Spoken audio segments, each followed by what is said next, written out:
మాతాకి మీ గురించి అంటున్నామా చేయలేపండి. భారత్ మాతాకి మీరే కదా. భారత్ మాతాకి నరేంద్ర మోడీ గారి నాయకత్వం, నరేంద్ర మోడీ గారి నాయకత్వం, కమలం గుర్తుకే. Thank you. ఈరోజు భువనగిరి విజయ సంకల్ప యాత్రలో భాగంగా మరిగూడ బస్టాండ్లో ఏర్పాటు చేసిన సభాధ్యక్షులు, మండల పార్టీ అధ్యక్షులు పెద్దలు మురళీధరరావు గారు, మనోహర్ రెడ్డి గారు, అమరేందర్ రెడ్డి గారు, వీరారెడ్డి గారు, మరియు దయచేసి కారు వాళ్ళు ఒక 2 నిమిషాలు ఆపండి. Only 2 minutes. డిస్టర్బ్ అవుతుంది. లైట్లు కూడా బంద్ చేయండి. లైట్లు కూడా ఫ్రంట్ లైట్ బంద్ చేయండి. 2 minutes ఓన్లీ. ఈరోజు మీరు అందరూ గుర్తుపెట్టుకోవాలి, ఎన్నికలు వస్తాయి. దసరా, దీపావళి, సంక్రాంతి, ఉగాది ప్రతి సంవత్సరం వస్తాయి. కానీ ఎన్నికలు మాత్రం ఒక రోజే వస్తాయి. 5 సంవత్సరాలకు ఒకసారి వస్తుంది. ఈ ఎన్నికల్లో మోసపోతే గోసపోతారు. ఈ ఎన్నికల్లో మీరు 2 నిర్ణయాలు తీసుకోవాలి. మొదట ఎవరికి ఓటు వేయద్దు, 2 ఎవరికి వేయాలి. 100% ఓటేయాల్సింది. ఇది ఢిల్లీ ఎన్నిక, ఇది మోడీ ఎన్నిక. మీ అందరికీ గుర్తుపెట్టుకోవాలి, ఇది ఢిల్లీ ఎన్నిక, మోడీ ఎన్నిక.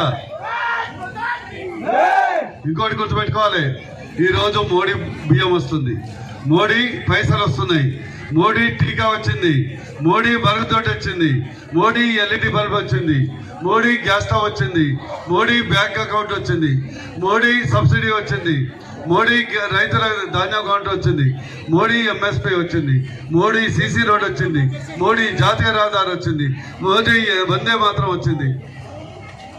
ఇన్ని తెచ్చినటువంటి మోడీ గారికి 100% ఓట్లు ఇద్దామా? ఓసారి వద్దామంటే ఒక్కసారి చేస్తే చేయలేకపోతే మేము గట్టుబడి పోతాం. మా అక్కని చెల్లెలు, మనం కాదు. అదేవిధంగా ఏ ఓటు ఇయ్యద్దో కూడా ఎవరికి వేయాలో తెలుసుకోవాలి. కాంగ్రెస్ వచ్చింది, కష్టాలు వచ్చాయి. కాంగ్రెస్ వచ్చింది, కరువు వచ్చింది. కాంగ్రెస్ వచ్చింది, కరెంటు పోయింది. కాంగ్రెస్ వచ్చింది, బోర్లు ఎండిపోయినాయి. కాంగ్రెస్ వచ్చింది, పంటలు ఎండిపోయినాయి. అట్లాంటి దరిద్రమైనటువంటి అరిష్టమైనటువంటి కాంగ్రెస్ వేస్తారా? వేసుకుంటారా? ఇంకోటి, కాంగ్రెస్ 6 గ్యారెంటీలు చెప్పారు. 3 ముచ్చట్లు చెప్తా. ఈ మధ్య రేవంత్ రెడ్డి గారు గుడ్డు అన్నారు. గాడిద గుడ్డు. అసలు నేను డాక్టర్ చెప్తున్నా, గాడిద నువ్వు గుడ్డు పెడతాయమ్మా? పెడతాయా? గాడిదలు గుడ్డు పెడతాయా? నాకు తెలిసి అయితే కోళ్ళు, బాతులు గుడ్డు పెడతాయి, కానీ రేవంత్ రెడ్డి గాడిద గుడ్డు పెడుతుందేమో. మనం గుడ్డు పెట్టాం. కానీ ఒకటి, రేవంత్ రెడ్డి గాడిద ఏమైంది, ఏం చెప్పింది? 2500 పెన్షన్ ఇస్తాంది. మహిళలకు ఇచ్చిందా? వచ్చిందా? రాలేకుంటే గిట్ట చెప్పండి. వచ్చిందా? చేయలేపరా? మరి కూడా చేయకేమన్నా ప్రాబ్లం ఉందా? ఆపరేషన్ కాదా? రాలే కదా. మరి 4000 ఆసరా వచ్చిందా? రైతు బంధు వచ్చిందా? రైతు భరోసా వచ్చిందా? కౌలు రైతుకు 15,000 వచ్చినాయా? రైతు కూలీలకు 12,000 వచ్చినాయా? కొత్తగా పెళ్ళైన నవ్వు వదకు 1,00,000 రూపాయలు తులమ్మ గారు వచ్చిందా? దాసుకున్నారా? ఏది వచ్చిందా? 1,00,000 రూపాయలు వచ్చుడు కాదు, తులం ఇత్తడి కూడా రాలే. ఇత్తడి చేసిండు, చిత్తు చేసిండు. అట్లాంటి కాంగ్రెస్ ఈసారి గ్రామాలకు వచ్చి ఓటు అడిగితే చిత్తడి చేయాల్సిన అవసరం ఉంది. ఇక్కడ మా బాహుబలి ఉన్నాడు, మా మిత్రుడు రాజగోపాల్ రెడ్డి. ఆయన పేరు ఏం పేరు? ఆయన పేరు కోమటిరెడ్డి రాజగోపాల్ రెడ్డి. ఒకసారి ఎంపీ, ఒకసారి ఎమ్మెల్సీ, ఓసారి ఎమ్మెల్యే, ఓసారి నా చేతిలో ఓడిపోయిండు 2014లో ఎంపీగా. నేను భూరదర్శి కాబట్టి బరాబర్ చెప్తున్నా. ఒక పాంప్లెట్ ఏం చెప్తున్నా, నా యొక్క శ్వేతపత్రం విడుదల చేస్తున్నా. 9,000 కోట్లు నవరత్నాలు తెచ్చిన AIIMS, Kendriya Vidyalaya, passport case, MMTS, 524 kilometre జాతీయ రహదారులు, మాతా శిశు హాస్పిటల్, పాలిటెక్నిక్ కాలేజ్, నర్సన్న బీమా, కుటుంబానికి ధీమా, కులవృత్తుల భవన్స్, దండు మల్కాపూర్లో ఇండస్ట్రియల్ పార్క్ తెచ్చిన. What about you Rajagopal Reddy ji? మీరేం చెప్తారు? ఒక చిన్న పత్రం కొట్టే రాదు, ఏం కాదు. నేను బాహుబలి అంటాడు, బాహుబలి కాదు ఆయన, బెలూన్ బలి. ఆలస్యం ఒకటి ఉంది కదా, బెలూన్లు కొట్టుకొని ఉంటాడు. మీరు అందరు ఒక్క ఏలుకొని కూర్చోండి, తప్పీమని పలిగిపోతాడు. ఏమి రాజగోపాల్ రెడ్డి గారిని ఈ గడ్డ నుంచి అడగదలుచుకున్నా, మీరు ఇక్కడ 2 సార్లు ఎమ్మెల్యేగా ఎన్నికైనారు. శివన్నగూడెంకి 10 లక్షలు ఇచ్చిరా? 5 లక్షలకి ఇల్లు కట్టుకోవటానికి ఇచ్చిరా?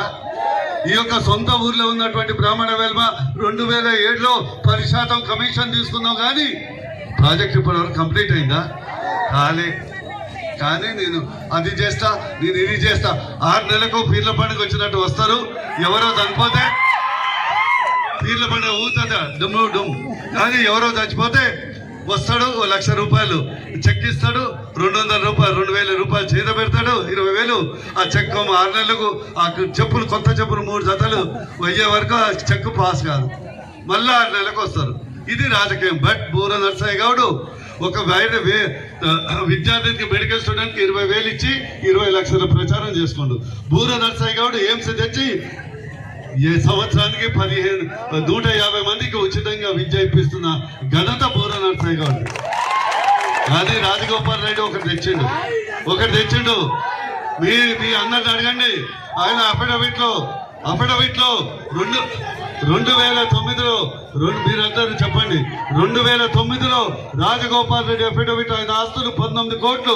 కానీ 2024లో 23లో 500 కోట్లు ఎక్కడి నుంచి వచ్చినాయి? మా పదవి ద్వారా, మా ప్రజల కష్టం ద్వారా ఇచ్చిన పదవితో ఇతర రాష్ట్రాల్లో కాంట్రాక్ట్ చేసుకొని ఒక రాజకీయ వ్యాపారం చేసిన, కానీ మా యొక్క మునుగోడు ప్రజలకు ఏమైనా గుక్కడి నీళ్లు తెచ్చిన ఘనత ఈకుందని ఈ యొక్క ప్రలోభ పెడతాడు. వస్తాడు రాస్తున్నాడు, ఏదో ఒక 500-700 తీసుకొని వస్తారు. ఎందుకంటే 1000 కోట్లు తీసుకొని 100 కోట్లకు పనిచేసి అది రాజకీయ వ్యాపారం చేస్తాడు. దయచేసి నమ్మద్దు. మోడీ గారికి వేస్తారు కదా, నిజంగా వేస్తామని చేయలేకపోండి. మోడీ గారికి చెప్తా గట్టిగా. మన బియ్యం తింటున్న వాళ్ళు కృతజ్ఞత ఉండాలి. Thank you very much. కమలాపూ గుర్తుకే ఈవీఎం మీద 4వ వరుస. దయచేసి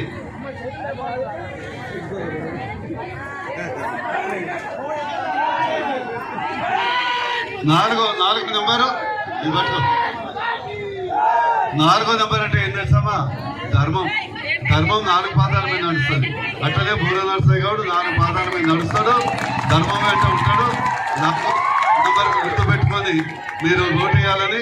ఇంకో మీటింగ్ 2 ఉన్నాయి, లేట్ అవుతుంది చెప్పండి. దయచేసి అర్థం చేసుకోవాలని మా క్యాండిడేట్ కూడా విజ్ఞప్తి చేస్తూ ముగిస్తున్న. భారత్ మాతాకి.